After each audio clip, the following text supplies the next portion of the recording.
Primer presidente de la Cuarta Transformación, su servidor Carlos Pozos, reportero de La Molécula Oficial y de la revista Petróleo y Energía. Antes de iniciar mis preguntas, dos datos de mis datos. Primero, agradecerle a su gobierno por proporcionarme la vacuna COVID el próximo lunes en la UAM Xochimilco. Y el otro dato, está pendiente mi entrevista, señor presidente, para poderme titular en la maestría de periodismo político por la Escuela Carlos Septién García. Bueno, pues viene mi primera pregunta. Presidente constitucional de los Estados Unidos mexicanos, le pregunto, o bien le solicito una reflexión. ¿En qué momento dejamos de defender nuestra soberanía energética?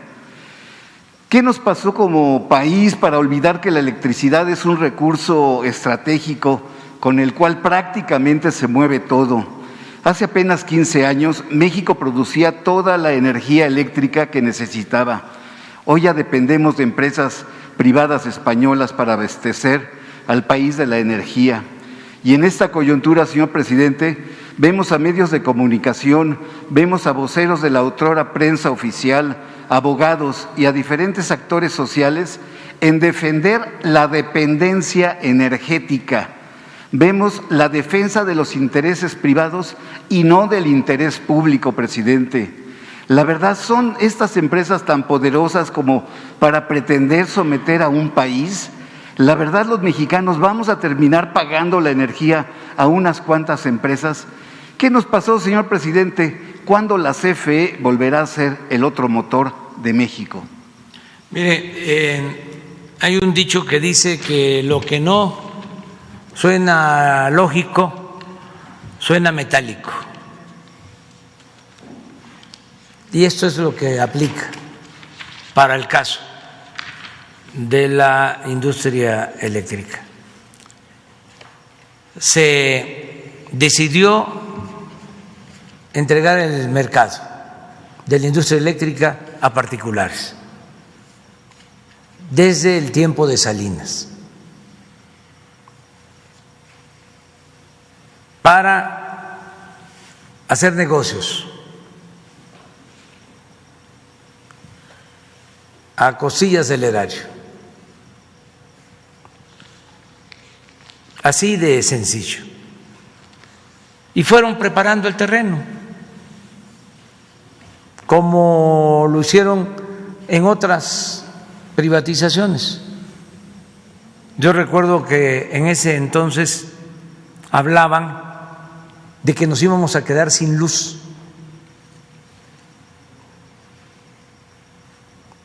Si no se entregaba el mercado para la inversión particular y sobre todo para la inversión extranjera. Y ya hemos visto cómo incluso los proyectos de privatización fueron financiados por la Banca de Desarrollo Nacional. No llegó inversión extranjera. Es lo mismo que dijeron para engañar, de que con la reforma energética iba a llegar mucha inversión extranjera, que íbamos a aumentar la producción petrolera hasta 3 millones de barriles diarios.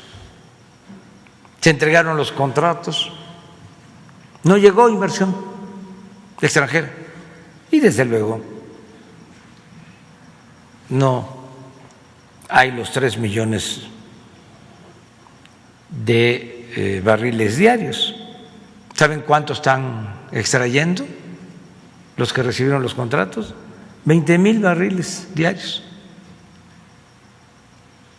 Entonces engañaron porque lo que querían era el negocio.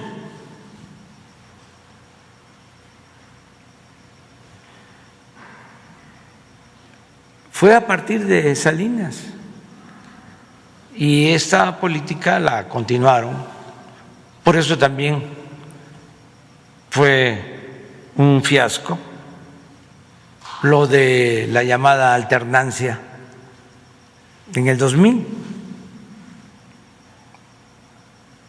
porque llega un nuevo partido, pero continúa la misma política económica, antipopular, entreguista, corrupta, porque ese es el distintivo. Privatización es corrupción. A lo mejor en otros países no ha sido así, pero en México la experiencia es de que todas las privatizaciones tuvieron que ver con actos de corrupción, con influyentismo, en petróleo, en la industria eléctrica, bueno, hasta en los reclusorios. Esto que hicieron, entregar concesiones para 8 reclusorios con contratos leoninos. Hay que pagar 3,600 pesos diarios por recluso, 3,600 pesos diarios por recluso.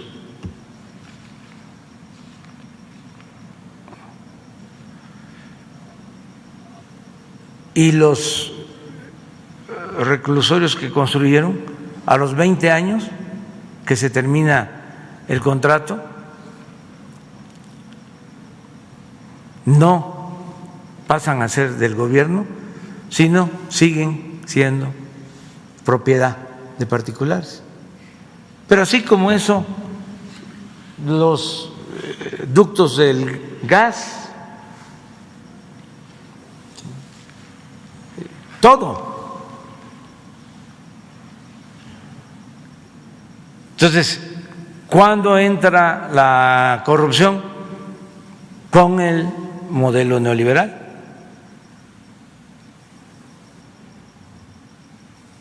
que pues es neoporfirismo, es lo que ya se padeció en un tiempo y que desembocó desgraciadamente o nos llevó a la revolución.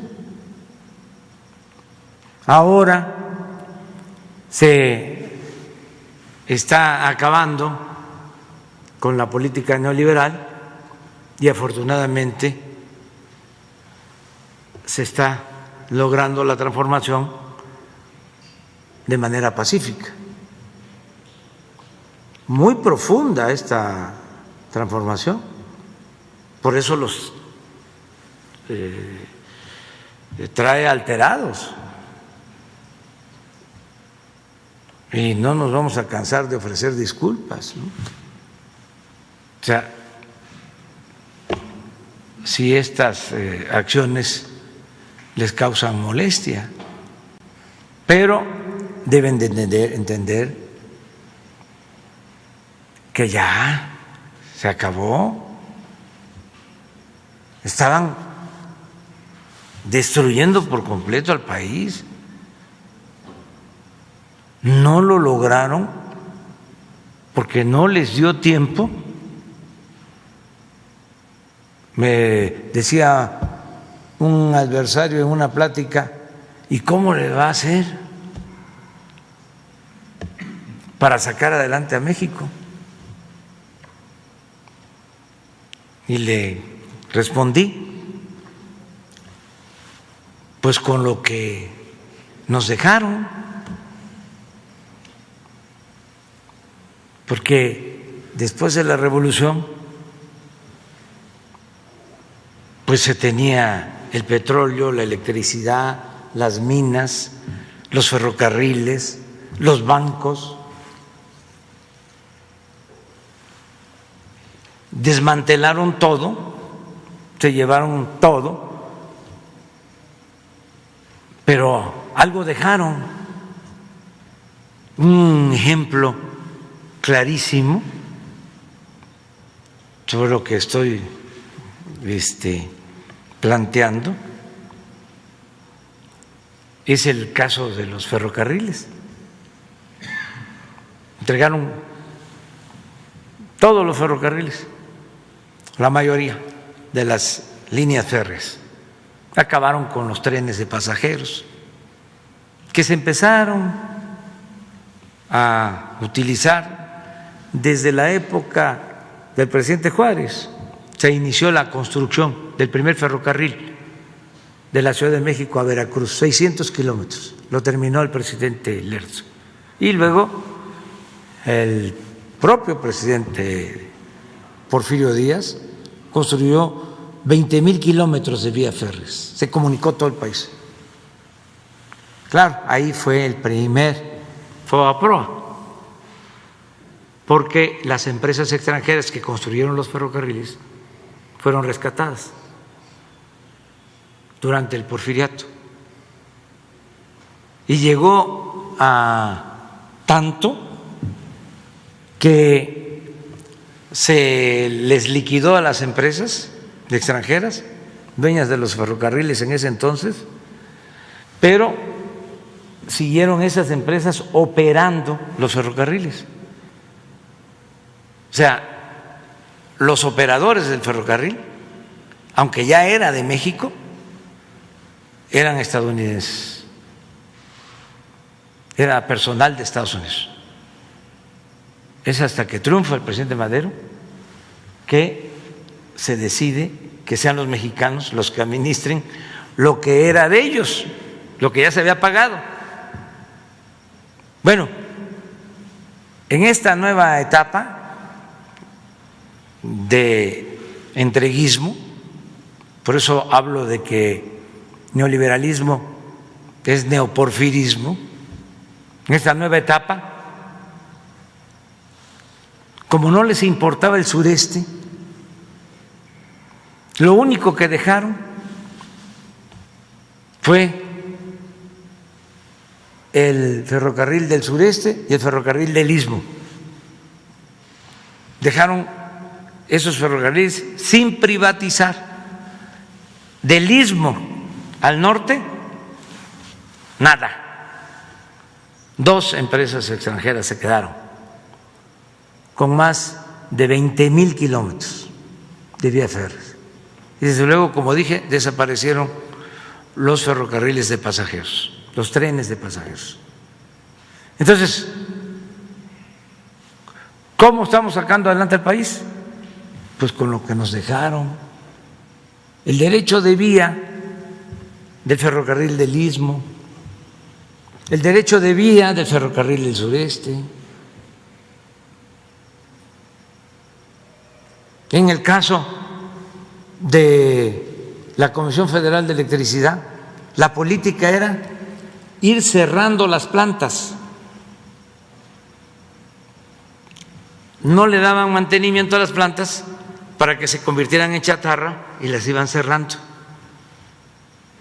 para dejarle el mercado a las particulares o crear estos mecanismos para tener las plantas de la Comisión Federal de Electricidad paradas, subutilizadas, las hidroeléctricas que producen energía limpia, barata. Desde hace 50 años tienen las mismas turbinas. Por cierto, informo que vamos a llevar a cabo un plan para modernizar las plantas hidroeléctricas con turbinas nuevas que van a significar generar más energía sin afectar el medio ambiente y a precios bajos. Pero el propósito era acabar con la Comisión Federal de Electricidad. ¿Qué han hecho los directivos de la Comisión Federal, los técnicos de la Comisión Federal de Electricidad, los trabajadores de la Comisión Federal de Electricidad? Han estado dándole mantenimiento a todas las plantas y ya no se cierran plantas, se está invirtiendo en dar mantenimiento para tener la capacidad de generación de energía eléctrica.